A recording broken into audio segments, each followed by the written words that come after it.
সবচেয়ে সহজ পদ্ধতিতে, অর্থাৎ যাদের বিশেষ করে এসএসসি পরীক্ষা সময় হাতে খুবই কম, তাদের ক্ষেত্রে এটা খুব গুরুত্বপূর্ণ হবে, কারণ সময়ের ভিতরে কভার করতে পারবে এবং ছোট, আপনারা দেখতে পাচ্ছেন খুব ছোট কয়েকটা লাইন শিখতে পারলে আপনি এটা লিখতে পারবেন এবং এটা সকল ক্লাস শ্রেণীর জন্য প্রযোজ্য।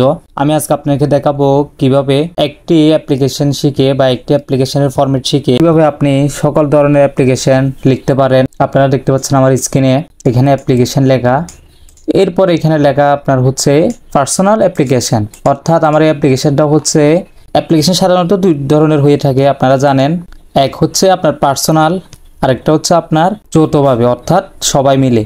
তো আমি এখন দেখাচ্ছি আপনাকে পার্সোনালভাবে। যদি যৌথভাবে বা সবাই মিলে অ্যাপ্লিকেশন চান তাহলে অবশ্যই কমেন্ট করবেন। তো এখানে দেখতে পাচ্ছেন পার্সোনাল অ্যাপ্লিকেশন লিখার ফরম্যাট, এটা হচ্ছে ব্যক্তিত্ব, মানে একা নিজেকে বুঝাই। নিজে বলতে হয়তো আপনি অসুস্থ বা কোনো সমস্যা, আপনি কলেজ বা স্কুলে যেতে পারেননি, ওই কারণে প্রধান শিক্ষককে একটি দরখাস্ত লিখবেন, বিষয়টা এরকম। পার্সোনাল অ্যাপ্লিকেশন বলতে এটাই বোঝাই। তো দেখতে পাচ্ছেন এখানে প্রথমে দেওয়া আছে ডেট, এরপরে অ্যাড্রেস, এভাবে লিখতে হবে ডেট অ্যাড্রেস। এরপরে সাবজেক্ট প্রেয়ার ফর, আপনার যে বিষয় ওই বিষয়টা লিখবেন, কি সমস্যা ওই সমস্যা এখানে লিখবেন। এরপর হচ্ছে dear sir, I beg most respectfully to state that I am a student of class, আপনার যেটা হয় 8, 7, 9, 10 বা কলেজ পর্যায়ে যেটা হয় এটা আপনি লিখে দিবেন।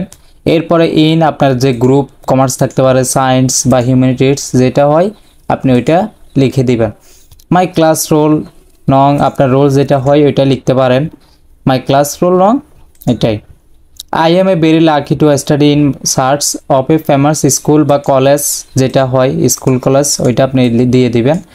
আপনার কলেজ হলে কলেজ, স্কুল হলে স্কুল। এরপরে দেখাচ্ছে বাট, কিন্তু মূল কথাগুলো কি লিখবেন, সমস্যার কথা, মানে এখানে বুঝাতে চাইছি বাটের পরে আপনি মূল কথাগুলো লিখবেন, কি সমস্যা আপনার, হয়তো আপনার টিসি লাগতে পারে, আপনি কলেজ ট্রান্সফার করবেন, স্কুল ট্রান্সফার করবেন, বা আপনি অসুস্থ বা আপনি পড়াশোনা আর করবেন না, বা কিছু সাহায্য লাগবে, পড়াশোনা বন্ধ হয়ে যাচ্ছে, আর্থিক সাহায্য এরকম দিতে পারেন। এখানে মূল বিষয়টা আপনি লিখে দিবেন, কি সমস্যাটা আপনি লিখে দিবেন।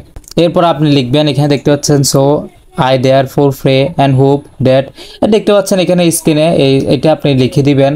আপনি এখান থেকে স্ক্রিনে এটা দেখতে পাচ্ছেন, এটা লিখে দিতে পারেন। এরপরে লিখবেন আপনার এখানে এর পরে বিষয়টা, যে বিষয়টা আপনার যে বিষয় লিখছেন এই বিষয়টা লিখবেন।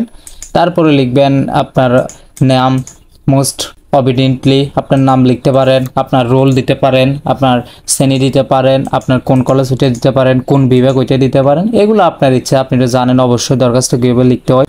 তো আশা করি ভিডিওটা বুঝতে পারছেন এবং অ্যাপ্লিকেশনটা দেখতে পাচ্ছেন। অ্যাপ্লিকেশনটা আপনার কাছে কেমন লেগেছে ফরম্যাটটা কমেন্ট করে জানাবেন। আর এরকম নিত্য নতুন ভিডিও পেতে অবশ্যই চ্যানেলটি সাবস্ক্রাইব করবেন এবং ফেসবুক পেজ থেকে দেখে থাকলে ফলো করবেন। সবাই ভালো থাকবেন, সুস্থ থাকবেন, আল্লাহ হাফেজ।